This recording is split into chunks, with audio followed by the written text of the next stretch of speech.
बिना मतलब की करते हैं। कुछ सुना अच्छा सा? तो चलो अच्छा सा सुनाता हूँ। ये बाबा शाम से जुड़ा एक चमत्कार 2017 के आसपास का है। कहते हैं कि हमारा व्यापार अच्छा खासा चल रहा था, कोई समस्या नहीं थी, और ये दिल्ली की एक रईसों की जो कॉलोनी है, ठीक है, नाम नहीं बताऊंगा वरना बहुत से लोग कहेंगे अच्छा दिल्ली में क्या सिर्फ यही लोग रईस है? नितिन, हमारे पास भी 2 गाड़ियाँ हैं, हम भी रईस हैं। मतलब तो ये वाली बातें आने लगी हैं मेरे पास मैसेज में, इसलिए मैं वो बस एक रिच कॉलोनी बोलूँगा, ठीक है। यहाँ पर सभी लोग बहुत ज़बरदस्त पैसे वाले हैं, मतलब अपनी तो सोच से बहुत दूर है, बहुत पैसा है, कोई दिक्कत नहीं है। लेकिन पैसा बताते हैं ना कि हाथों का मैल है, कब किसका मैल आपके हाथ पर आ जाए और कब आपका मैल दूसरे के हाथ पर चला जाए कोई गारंटी नहीं है बाबा। ऐसा ही हुआ। ये ईश्वर को तो मानते थे लेकिन व्यस्त थे ये सारे लोग, जितने भी पूरे खानदान में लोग हैं। और मुझे ऐसा लगता है कि इनके खानदान के आधे से ज़्यादा लोग तो इनके घर पर ही रहते हैं। टोटल मतलब कुल मिला के एक एक अगर सदस्य को गिना जाए, चाचा, ताऊ, मौसी, उनका बच्चा, बच्चे का दोस्त का कोई साथी, और ऐसे ऐसे करके टोटल अगर देखा जाए तो 47 लोग रहते हैं भाई साहब इस घर में। 47 लोग, जिसके अंदर 11 लोग घर के बड़े हैं जो कि घर परिवार संभाल रहे हैं। इनकी बुआ, ताई, चाची, मौसी सभी व्यापार में हैं जी। इनका जो व्यापार है ये 3 प्रजाति का है, मतलब 3 तरीके का व्यापार है। ये कॉटन का व्यापार करते हैं, ये जो बड़े बड़े हमारे घर में कालीन होते हैं ना उसका व्यापार करते हैं, और एक ये क्रॉकरी का करते हैं। और ये छोटी मोटी क्रॉकरी नहीं, देश विदेश में सप्लाई होती है भाई साहब। नुकसान हो गया जी, अब कहोगे नुकसान होता है, ना, इनके साथ नुकसान ही हुआ क्योंकि ये घर के ने किया। नुकसान तो बाहर वाले करते हैं और जो नुकसान होता है ना वो घर वाले कर देते हैं। इनके घर में से किसी एक ने इनके साथ कोई एक गेम खेल दिया, जैसे पिक्चरों में होता है ना कि 2 लोगों ने पार्टनरशिप करी, एक ने बेईमानी कर दी, इस तरह का इनके साथ हो गया। और इतना गजब का हुआ कि इन्हें रोज ये दिख रहा था कि पैसा कम होता जा रहा है। स्थिति ऐसी आई कि घर के लोगों ने घर छोड़ना शुरू कर दिया। घर में बताया कितने लोग थे? 47। अब 7 रह गए। 40 लोग 6 महीने के अंदर अपना अपना हिसाब किताब देखकर कहीं और निकल गए, कोई कहीं कोई कहीं। घर ये जहां रखा हुआ था वहां पर भी अब इसे छुड़ाने की नौबत बड़ी मुश्किल से आती। इन्हें नुकसान जो हुआ वो बाहर से भी हुआ और जो नुकसान हुआ वो घर से भी हुआ। बाहर कुछ पार्टी ने पैसे रोक लिए, और पैसों का हिसाब किताब ऐसा रहता है, देखिए जितना आदमी रिच होता है उतने ही उसके खर्चे बड़े होते हैं, उतने ही उसके शौक बड़े थे। शौक पे कटौती कम हो पाई, खर्चे जो थे वो लगातार होते रहे, और 6 महीने के अंदर नौबत ये आ गई कि इस घर से इनके सदस्य जितने भी अपने थे वो सब जा चुके थे। 40 लोग इस घर से जब गए तो अब घर में रह गए माता पिता, ठीक है, ये पति पत्नी मतलब अनुराग जी और सुमन, ये दोनों, और इनके 3 बच्चे, बस। अब यहाँ इस घर में और कोई नहीं बचा। अम्मा बाबू जी ने कहा कि तू निराश मत हो, शुरुआत तूने जैसे करी थी वैसे दोबारा कर। उसने कहा कि जब मैंने शुरुआत करी थी तो घर के सभी लोग मुझसे जुड़ते चले गए। हाँ, किस्मत उस वक्त बहुत तेज थी, अब थोड़ी सी किस्मत ने बाजी पलटी है तो सब लोग पलट गए। मुझे नहीं समझ आता बाबूजी, क्या मेरा किया किसी के सामने है ही नहीं? मैंने इनके बच्चों को मतलब विदेश पढ़ने भेज दिया, तब भी मेरा कोई एहसान नहीं। उन्होंने कहा वो तेरा फर्ज था, ये इनकी नीयत है। फर्ज और नीयत में बहुत फ़र्क होता है बेटा। जो तूने किया तूने अपना समझ कर किया, और ये जो भागे ये उन लोगों में से है जिन्हें कभी भी अपनी नाव में जगह देनी ही नहीं चाहिए। ये 2 तरह के लोग होते हैं, या तो तुम्हारी नाव पर कब्जा कर लेंगे या उसमें छेद कर देंगे। ऐसे लोगों को तूने सवार गलत कराया। अपने घर में सिर्फ अपनों के लिए जगह रखता ना, ये चाची, बुआ, मौसी सबके लिए तूने दरवाजे खोल दिए। नुकसान हुआ ना। इसने कहा मेरे से गलती हुई है, क्या करूं? पिताजी ने कहा कि दोबारा शुरू कर, क्योंकि देख अगर जाना चाहूं और मैं भी पैसे का अगर लालची होता तो तेरे ताऊ को तूने बहुत कुछ पैसे में मदद कर रखी है, मैं उसके घर जाके रह सकता था, उस पर अच्छा घर है, और ये मुझे भी पता है कि ये वाला घर भी कुछ समय के लिए हमारे पास है, उसके बाद चला जाएगा। इसने कहा पिताजी इस घर को मैंने 8 साल में बनाकर तैयार करा है, घर तो नहीं जाने दूंगा। उन्होंने कहा बेटा बचने के बहुत कम आसार हैं, जितना पैसा हमें देना है उतना अगर मैं अपना पूरा बैंक भी खाली कर दूं तो भी नहीं जुड़ेगा। कहीं से कोई आशा की किरण नहीं दिख रही। जो कालीन का और क्रॉकरी का और ये जो कॉटन का, रुई का काम जो तूने लोगों को समझा दिया ना, अपने रिश्तेदारों को, ये तूने नुकसान कर दिया अपना। कहते हैं कि अपनी तनख्वाह अपने घर वाली को नहीं बतानी चाहिए, और व्यापार में नुकसान भाई को नहीं बताना चाहिए। यही हुआ तेरे साथ। अब खैर कोई बात नहीं, मैं तेरे साथ हूं, बता कैसे कब क्या शुरू करेगा। उसने कहा पिताजी अभी तो कुछ समझ ही नहीं आ रहा। जो मेरा गोदाम है जहां मेरा क्रॉकरी का सामान है, वहां से मेरे 3 अभी बड़े कार्टन जाने हैं। और इनका छोटा मोटा काम नहीं है, मैं पहले आपको बता दूं। इनका जो ये कांच का जो क्रॉकरी का सामान है ना, ये बड़े बड़े जहाज में जाता है, जो पानी के जहाज होते हैं ना, उसमें जाता है पूरा कंटेनर भर के। ऐसे नहीं कि ई रिक्शा में भेज दिया। समझ रहे हो, मामला इनका काफ़ी ज़बरदस्त है। इनकी धर्मपत्नी ने कहा कि अगर वो डिस्पैच होता है, उसकी जब डिलीवरी हो जाएगी, उसके जो पैसे आएंगे उससे हमें कोई मदद नहीं मिलेगी। तो कहते हैं कि वो तो आटे में नमक के बराबर है। हमारा काम काफ़ी बड़ा है और नुकसान भी बहुत बड़ा हुआ है। ये इस तरह के कार्टन अगर हमें 100 भी भेजने पड़े ना, इस तरह के जो अभी लोड होकर जाएंगे, जैसे तुम बहुत सारा बता रहे हो, 100 भी भेजें तो भी थोड़ी थोड़ी मदद हो पाएगी। नुकसान जो छोटे ने किया है, जिसकी जिम्मेदारी मैंने अपने सिर ले ली, बहुत बड़ी गलती हो गई। इनके घर किसी ने डोरबेल बजाई, आए, भाई साहब आपसे इतनी ज़रूरी बात करनी है कि मतलब आपको तो ढूंढते ढूंढते परेशान हो गए। मैं आपको जानता हूँ, आप हमें नहीं जानते, लेकिन हम आपको जानते हैं। कहते हैं ना कि प्यासा ही कुएं तक, या कुआं प्यासे तक। तो हम मतलब इस टाइम प्यासे हैं और आप कुएं हैं। उसने मुस्कुरा कर कहा कि बताइए मैं कैसे मदद कर सकता हूँ, अगर मेरे बस का होगा तो बिल्कुल करूँगा। उन्होंने कहा जी बस की भी है और आप ही कर सकते हो, बताइए मैं कैसे मदद कैसे कर सकता हूँ। सुना है कि आपका क्रॉकरी का काम है। उसने कहा हाँ जी। और कालीन का काम है जी। एक काम और है आपका। इन्होंने बताया कि कॉटन का। कह रहे नहीं, 2 की तो ज़रूरत बहुत ज़्यादा है। मैं इन्होंने पूछा कि बताइए मैं मदद कैसे कर सकता हूँ, मतलब मुझे समझ नहीं आ रहा कि किस विषय में आप बात कर रहे हो। इन्होंने कहा हमारे को कुछ क्रॉकरी और कुछ कालीन चाहिए। इन्होंने हाथ जोड़ दिए कि भाई साहब मैं थोड़ा अलग किस्म का व्यापारी हूँ, मैं एक एक पीस नहीं बेचता हूँ। आपका मदद करने के लिए शुक्रिया, धन्यवाद। उसने कहा 1 पीस किसे चाहिए।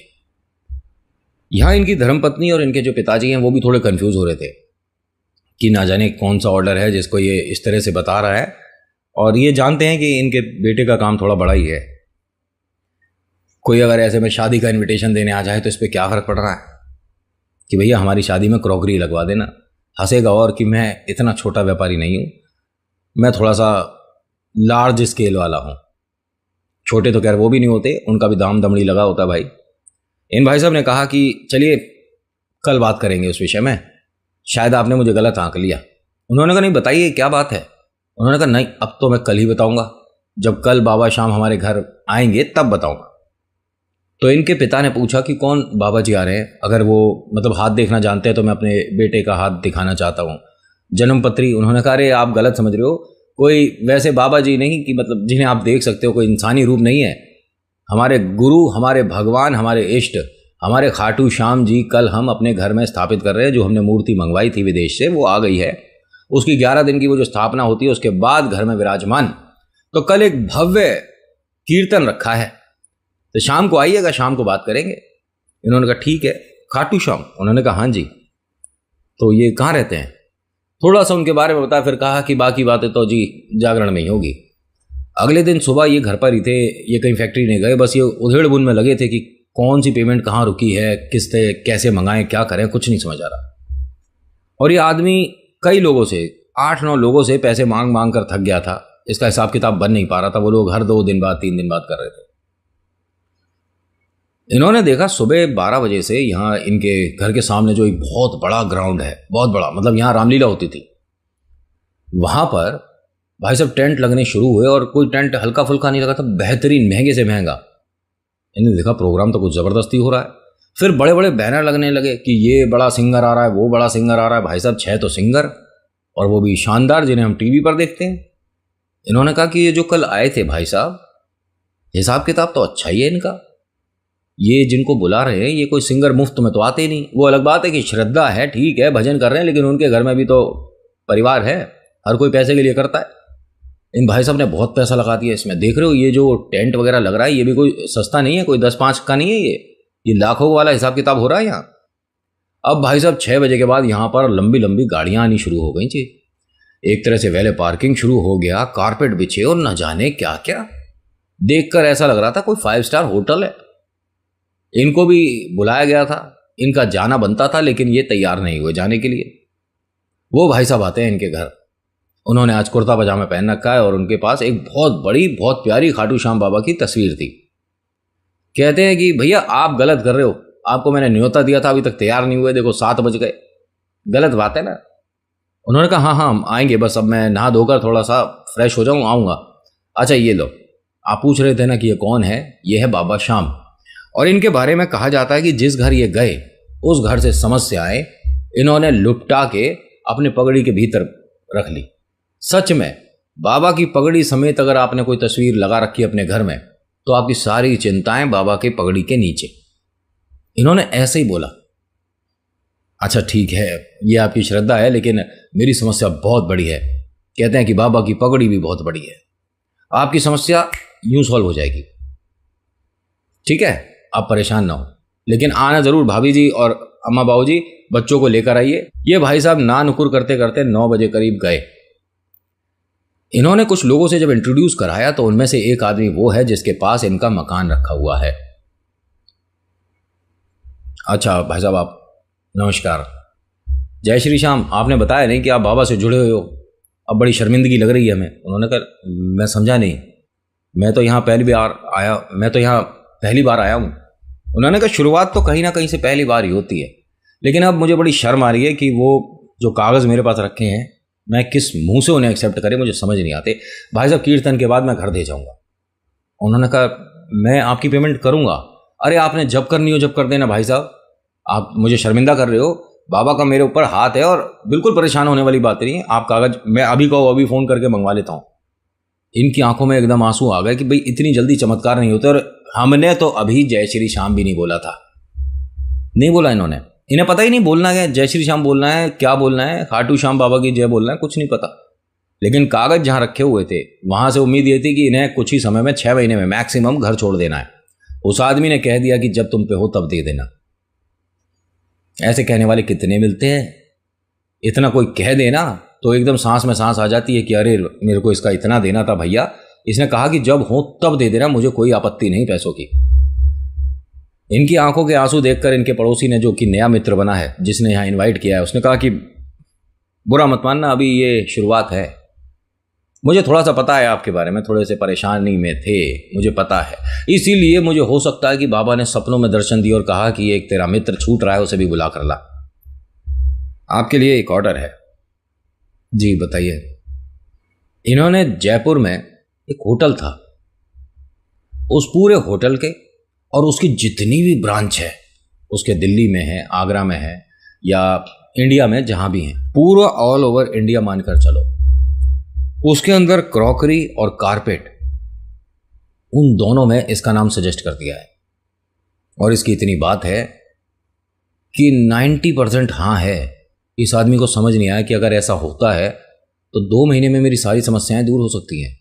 लेकिन भाई साहब आप मेरे लिए क्यों कर रहे हैं, मतलब समझ नहीं आ रहा। तो कहते हैं कि भाई साहब मुझे ना शुरुआत से ही आपका घर, आपका परिवार, आपका रहन सहन सब बहुत पसंद था।